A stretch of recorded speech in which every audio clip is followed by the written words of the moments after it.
for the CS-ness.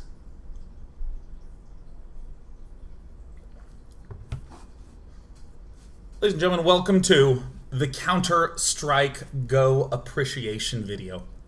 So I want to talk a little bit about competitive multiplayer game design, why it's really, really hard. What are some pieces that I think make it make for very good multiplayer competitive games, and talk about why I think Counter-Strike Go is just, oh my god, so good. God, it's kind of amazing to think that I played Counter-Strike 1.1 in high school many, many moons ago, and it's like now huge. It's like the third biggest game, right? It's like League, Dota 2, CSGO. I think that's right. I don't know. I probably shouldn't have even claimed the statistic because I have no data to back that up on hand. But let's talk about design, because I can talk about that competently. So first of all, game design is a really obnoxious, painful art form to do, because you are not trying to create the experience. You are trying to create rules that you think will create the experience that you want. I personally work on a multiplayer competitive RTS, and things happen that you would just not expect. You know, you put in a really cool thing to attack, and then players just won't do it. They won't do it, right? Or, you know, let's even step out of the multiplayer realm. There are so many stories in single-player games where the player's supposed to go through that door there, and he just can't find that door there. So this room that he was supposed to spend 15 seconds in, he spends 15 minutes in, unable to figure out what's going on, and then says, this game's really boring. It's hard. You create the rules as a designer that you hope will create the experience that's fun. And I would generally say that probably only 60-70% of the experience is actually controlled, and then there's like this horrifying other kind of part, which is players just being clever. What sucks about a multiplayer game is how little control you have as a designer. Because suppose that you are designing a boss in Dark Souls and people are dying too much. Like, too much even for a Dark Souls. Well, you would slow down some of the animations. You would give him lower health. Something that would give the player more opportunities to succeed. Because you have control of the boss. But in a multiplayer game, you don't necessarily have that control in a multiplayer game. Each of the players is the final boss. Despy, I'm being profound right now. But she did bring string. Let's see if we can get past this. What are we talking about? Yeah, in a multiplayer context, the other player is supposed to be the final boss. You have no control over what that player does. We're going to put the string away. There we go. So what I want to do is I want to talk about 4 traits that I think are excellent traits to have in a multiplayer game. I'm going to talk a little bit about what these traits are that I think are unbelievably kick-ass and really important. I'm going to talk about how Counter-Strike nails these. So first of all, this relates directly to what I was just talking about, the engine of the game. What is the set of mechanics in the game that actually drive players together to interact with each other? What makes the game end? And this is the sort of thing that feels obviously part of all games because designers spend a lot of time trying to get this in there. But I will use the traditional RTS game as an extremely problematic, difficult game when it comes to trying to create an engine. How do you cause these two players to fight each other? Well, if you think about it, there's in fact many, many, many, many games in RTS, and all sorts of RTS. There's StarCraft, Warcraft 3s, all of them where both players just build up for 20 minutes and then they attack. It is hard to actually get people to interact in a natural way. In the old arena shooter days, oftentimes you'd have 2 people just camping, not wanting to move out. And there's mechanisms that games try to put in to actually draw people together. And it's super critical that your game has a good engine, a good way for players to interact. Because, let's be honest, if you're playing a multiplayer game, the interesting thing should be the other player. That should be the most compelling part of the game. The fact that they're doing something that you respond to, and then they respond to your response, and it's a change of responses, and so on and so forth. As a really nice board game example, in Settlers of Catan, it's very, very hard to get all 5 resources that you need. So you have to trade with other people. You have to interact with them to get what you want. If in Settlers, I'm sure that some of you have had this in your game, if you can get access to all 5 resources, you just stop talking to everyone at the table. Interaction ceases. And if that is what happens in most of the game, that's a real problem. So we want an engine that drives people together, that drives them to interact, because fuck, your game's not going to be very interesting without an engine. Second thing that I think is a wonderful trait to have for a competitive multiplayer game is strategy. Ooh, strategy. I've been thinking so much about strategy as of late, and I am strongly of the opinion that you as the designer do not create strategy in your game. You can't just make it. Strategy is something that a player has figured out using the tools that the designer created. How do you make strategy occur in a game? I will claim that strategy comes from permanent and semi-permanent consequences based upon the actions that you take. And I think a really nice way to look at this is to do the opposite. What if there aren't really a lot of consequences or what if the consequence of your input doesn't really have a long-lasting consequence? What if it's just like super brief and then it's gone away again? Here's a really simple example. Suppose that in Settlers of Catan, whenever you bought something and you put those resources away, at the start of next turn, came back to you. Well, cool, right? The instant you can buy a road, you can just buy roads every single turn. You don't have to do any trade-off stuff, like do I want another road? Do I want to make another settlement? The fact that when you make that purchase, it's gone, it's actually gone, causes you to begin to plan, causes you to begin to think, things like in chess, the fact that the pawns always move forward, or the fact that once you've moved a piece, you might not touch it for many subsequent moves, so they stay in place for a very long time. That's a very big consequence.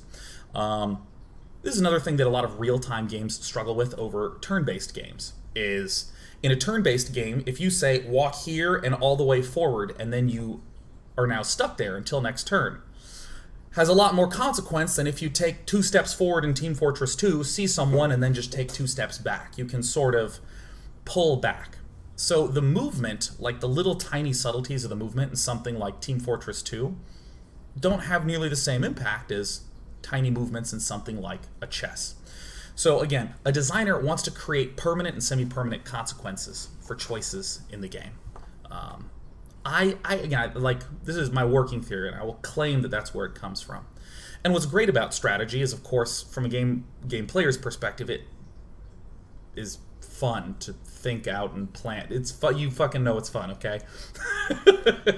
Strategy is a desirable trait to have because if your decisions have consequences, then you can make different decisions to have different consequences, and all of a sudden this network sort of webs out, and it creates lots of replayability. It stimulates your brain. You can wander away and think about the game in its absence.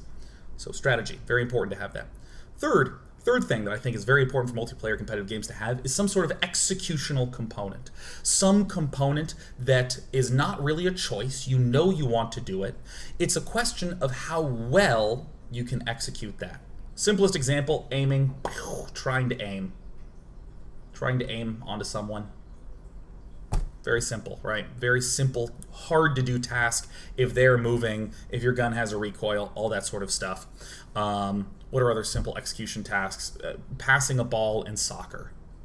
Super simple, right? Very clear that you want that guy on your team to get the ball. It just takes a lot of practice to be able to do that perfectly every time, depending on how fast you're running and your defender's running and the other person over there and how far away your teammate is, so on and so forth. What's great about an execution component is that it is almost always an immediate feedback thing that you can pay attention to, that you can work on as a player really at any skill level. So for instance, if someone first steps into a game of League of Legends, and they don't know all the elaborate strategy that goes on in the game. They don't have a sense of how to do long-term planning and when is a good time to push or pull back or gank or all that stuff. But you know what? Last hitting minions and aiming your skill shot, that is a nice little execution task that you can always look at, that you can always just say, oops, I missed that last hit. Let me try immediately again on the next thing. So cool. Execution. So execution tends to be a short-term loop that's very instantly stimulating, gratifying, and clear to work on. And then you also have the strategy loop, which is a lot longer term, a lot more intellectual. So I think it's great to have both of these. So last one, content. This is the fourth thing that I will claim is an amazing thing for a multiplayer competitive game to have, which is just, is there space to do varied content, space to give variety into the experience. So to recap, I think all competitive games, let me soften that statement a bit. I think 4 excellent qualities for a multiplayer competitive game to have, especially when I look at the gaming landscape today, is 1, an engine, things that are driving people to interact and that the game is going to an end.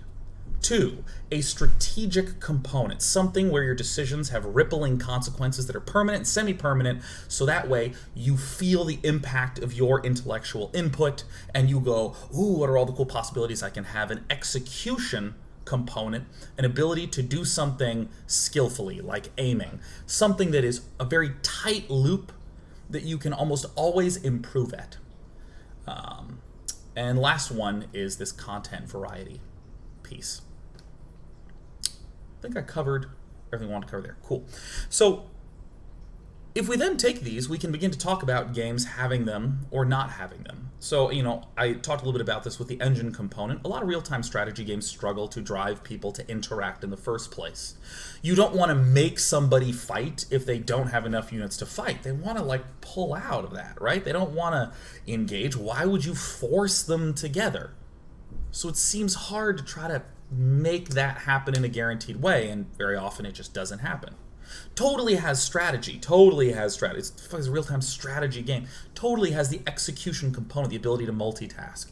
The variety is a little tough, you know. If you are trying to introduce new units into the game, that can be very difficult. It can mess with balance.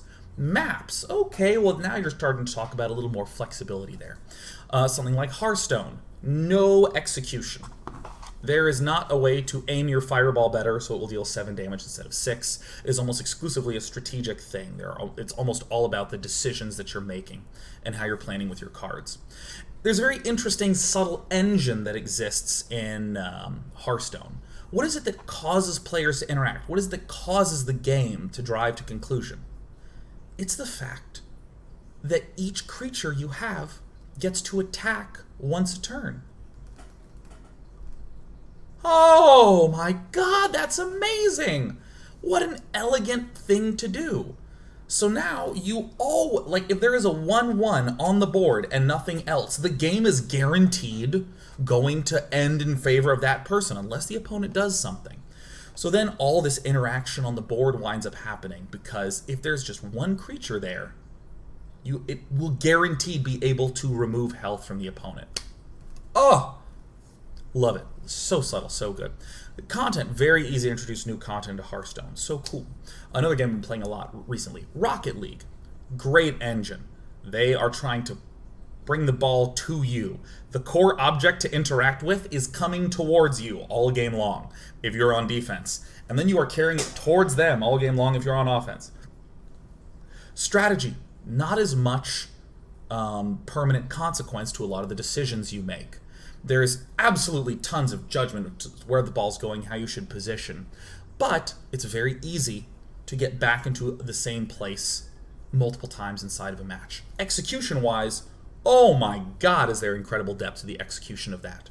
Content, hard for me to think of how there would be new content variety being able to be introduced into that game. So I'm just going through some examples of modern games just to make sure that these concepts are sort of clicking in that context. So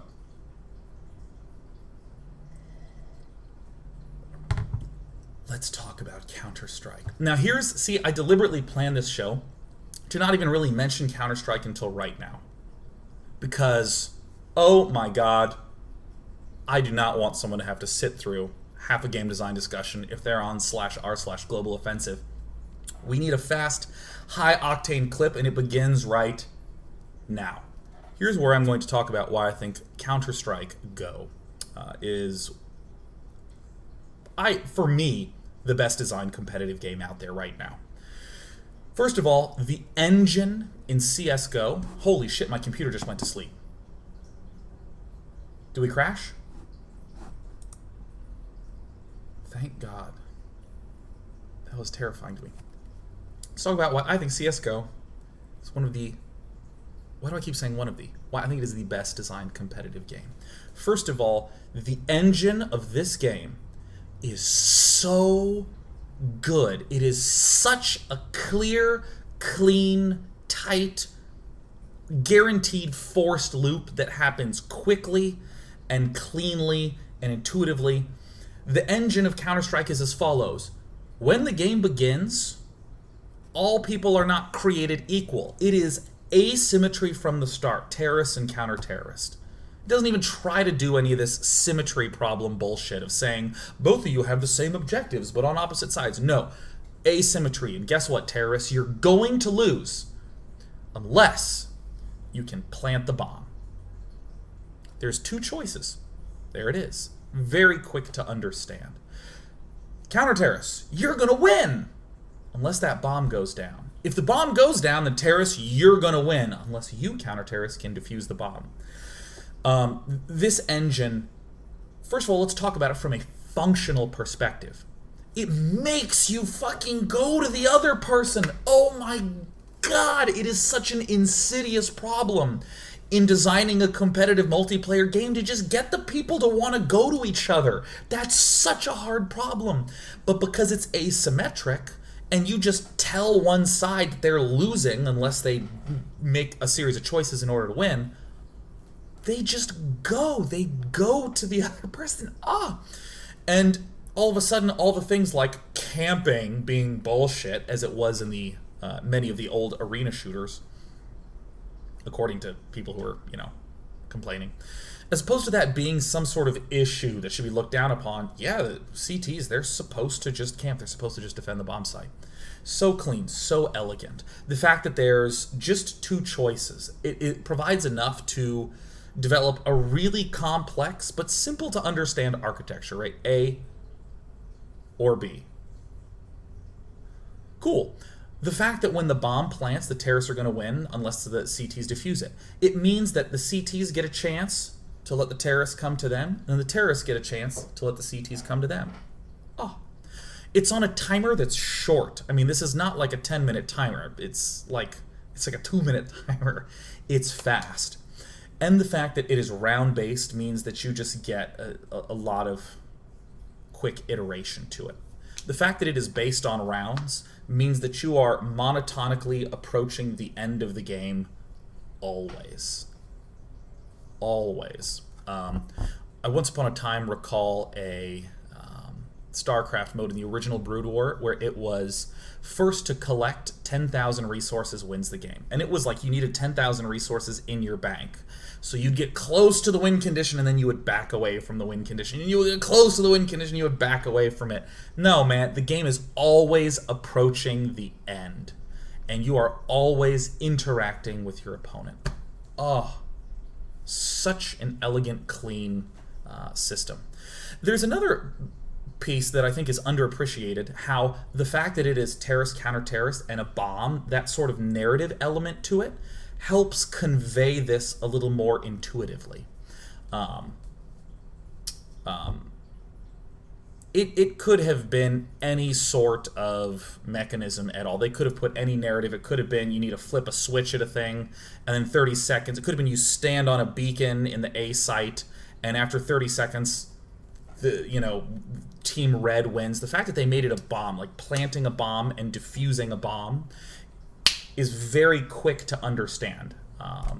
In fact, first time I played Counter-Strike, I just went, oh, you're trying to plant and defuse a bomb. Okay, cool. It never occurred to me all the sort of forcing that this was happening, or that CTs are initially camping and Ts are initially camping. But so, first of all, the engine in that game is so clean.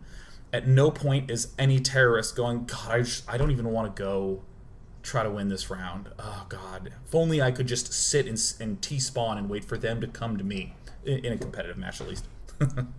So good. Let's talk a little bit about strategy for a moment. Counter-Strike has a surprising amount of strategy to it because of the ways in which it has permanent and semi-permanent consequence. First of all, the round structure. The fact that when you die, you are gone for the entire round. It could have been the following. That anytime a player dies, 15 seconds later they respawn. It is almost always going to be 5-on-5. It'll be 5-on-5. Oh no, they broke B bomb site, took out 2 of us. Now it's 3-on-5, and now it's 5-on-5. And it would always be 5 terrorists trying to position against 5 counter-terrorists coming in to defuse the bomb every single time.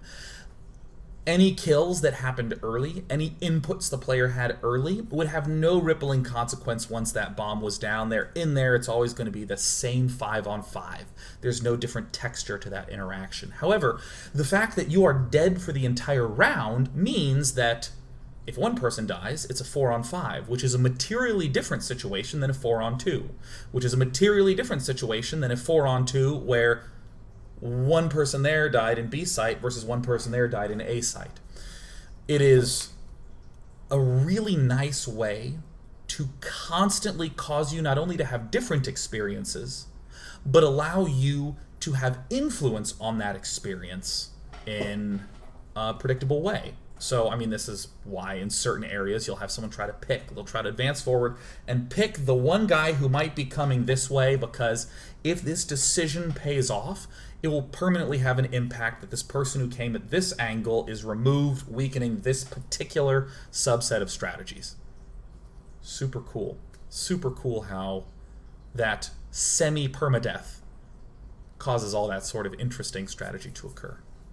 Similarly, from the round-to-round structure, the way that the money works, the fact that the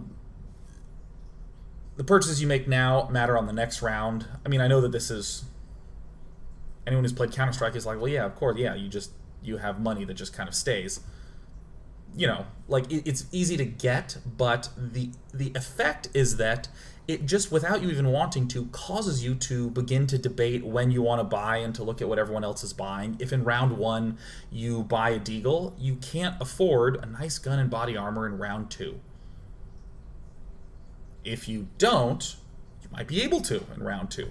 And you start to feel like, and suddenly what could have been 15 of the exact same round on one side becomes 15 differently textured rounds, some with high money, some with low money, some with you on low money when you're pretty sure that they're also on low money, you know, and everything in between. Really cool how that happens in Counter-Strike. I like it because both of those are just very intuitive, right? Third thing that I really love about Counter-Strike is the execution aspect, the way in which there's so much depth to it. So a very simple way, just aiming is hard enough, right? Just aim, trying to put the damn crosshair on the damn person. Hell, watch some of my videos playing Counter-Strike. Man, I find that hard. I find it hard to just hit the fucking guy. But in Counter-Strike, there is the spray pattern. For any of you who don't know, if you hold down the fire button and you have, you know, an automatic weapon, it will spray up in a semi-predictable fashion. So, for instance, if you have an AK-47 and you fire, it sprays up and then over, kind of making like the shape of a 7. And so, if you want to try to hit one place, you not only need to aim and shoot at that place, but you need to drag in the reverse 7 shape to keep your spray hitting on the same spot. In other words, you can control the spray, not just by aiming at a location, but by aiming in certain directions at certain points in time during your spray. An incredible amount of depth, right? An unbelievable amount of depth that goes into that. So suddenly it isn't just aim, it's aim and spray control with each individual gun that all operate differently. Very, very, very cool. Another amazing executional aspect, to which there are a million hilarious videos. Grenades.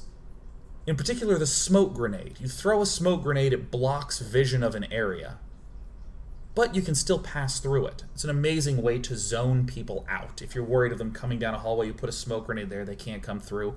You can put the smoke grenade anywhere. And the reason I find the videos funny is it's like, you know, if you want to smoke this area, stare at this pole and jump up in the air, and when you see the tag on the pole, hit both mouse buttons at this particular angle, and it will bounce perfectly to smoke out this particular hallway. Pretty cool, right? The fact that you just have a grenade and the game says, oh, you can put it anywhere. Grenade variety, tremendous, huge. So in my experience as a relatively newbie CSGO player, there's all these different things, like, you know, on Nuke, throw the smoke grenade off this top board and it will bounce and block off someone trying to pick. Super cool. It feels like there's this infinite amount of knowledge that I can have by learning where and how to throw grenades. Last one, the content bit. Not only is there a variety of different guns, and I think Valve has done just an admirable job trying to get all these different guns to have different valuable situations, especially seeing Pasha Biceps using, the delightful shotgun so often. That's really cool that there's all these different kinds of weapons that attune to different play styles, but I think far more significantly is the variety in maps. The fact that you get Mirage and Cache coming out, you know, despite the fact that the whole world still plays Dust 2, you get these new cool maps that continue to add flavor and consideration, allowing you to explore new angles for your gun, new places to throw grenades, and of course, new strategies of how to position people, and so on and so forth. I think it just nails these well. It does such a good job. So, you know, the sort of encompassing experience that I have when I look at a game like CSGO is, holy shit, interaction is going to happen. You're going to get a lot of conflicts with your opponent that are fresh and snappy. The strategy means that you can feel all these rippling impacts of the choices you're making in-game. And there's tons of really thought-twisting moments where you say, I'm in this position and the bomb is down in that position. How do I go from here to there? Many, many new situations happen all the time. Third, this executional aspect is so deep that not only do you feel like you can always work on it, but also it influences the strategy. If you have someone who is good enough and quick enough with an AWP, you can have them do crazy cool pick strategies where they just pop out, nail a dude, and oh my god, you are now in a 5-on-4 in a situation where you didn't used to be. The execution has created new strategy. It's wonderful. And of course, the variety in maps. So it's always sort of a fresh experience. Oh my god, it's such a delight. It's such a delight to watch. And yeah, I mean, this is also part of the reason why I think that MOBA games are also right up there with among the best designed. Because in a MOBA game, the creeps or minions bring you and your opponent close together, so you're actually seeing each other. There's a shitload of strategy with not just how you tactically maneuver with your allies and decide on objectives, but also the different team compositions. This huge executional stretch for being able to pull all the stuff off. Skill shots, last hits, content. We released 8 new heroes on Tuesday. You know what I'm talking about, baby. And I think that part of me has such an incredibly deep appreciation for these games' abilities to just stimulate all these different parts of like the human experience. First of all, the fact that you are having interaction with another person, using your brain, trying to use your reflexes, and there's a huge amount of variety, so you get a lot of fresh new scenarios. It amazes me when I think about how many different, really popular multiplayer competitive games there are, because there's not a lot. There's really not a lot. Like, okay, there's some RTS games, there's MOBAs, there's some arena shooters, and more objective-based shooters. I'm even giving 2 different categories there. I'm crazy. There's maybe some zombie survival games. I'll give them their own genre. There's some card games. You know, your Hearthstones, your Magics. Some racing games. I'm already struggling to think. I mean, I know I'm missing a few categories. Gosh, I know I'm missing a few categories there. Fighters, thank you so much. Fighting games, thank God. And you know, there's traditional fighting games, you know, like your Street Fighters. There's also Super Smash Brothers that has very different fundamental mechanics to it, which is interesting. Sports games, great. And all of a sudden, I'm like, I tend to round to 10. I have a hard time trying to figure out like 10 really notably popular multiplayer competitive games. Because there's a lot of overlap. Like, yeah, League of Legends and Dota and Heroes of the Storm have very different experiences to them, but the core mechanics to them are still pretty similar. There's still lanes and heroes and abilities, and you're managing mana. You're growing in power, and there's options to do so. And of course, the content within there matters and changes the experience. But I mean, there's so much similarity in mechanics. There's just not that many. And sure, you have games like Choo Choo Rocket, which is a very fun competitive multiplayer game, but you don't have, you know, 10 million people playing Choo Choo Rocket every day. You don't have people saying, oh, yes, the lifestyle choice for me is a Choo Choo Rocket player. You don't have that shit. So designing competitive multiplayer games is really hard because you just need to get both players interacting with each other and give them tools to where it's not an imbalanced, unfun, stupid interaction. And there's all these traits that I would love. Hell, I'd love for our game, Atlas, to like nail these 4. It's hard to do them. Counter-Strike, you wonderful freaking game. You do such a good job of that.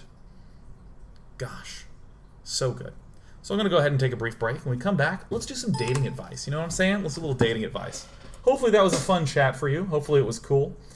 Hopefully it was alright. Hopefully it was tight. Even if you thought it was kind of bland, don't worry, because this music I'm about to play is going to sing to your ears.